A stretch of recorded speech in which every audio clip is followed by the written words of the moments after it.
السلام عليكم.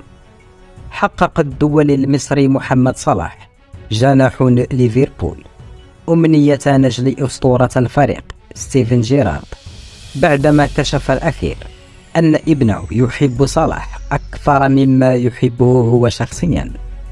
ورافق ليو ستيفن جيرارد صلاح أثناء دخول اللاعبين لأرضية ملعب أنفيلد قبل بداية مباراة ليفربول ونوتنغهام.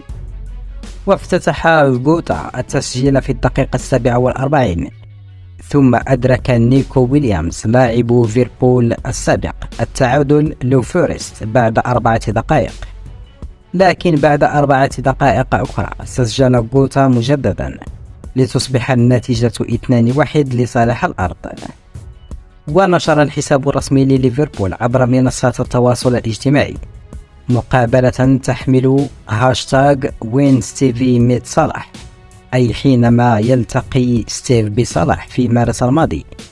قال خلالها الأول: لاعبي المفضل الآن هو أنت، لأن ابني ليو مهووس بك، إنه يحبك أكثر مني، أنت الإنسان الوحيد الذي يحبه أكثر مني، أنا في المرتبة الثانية.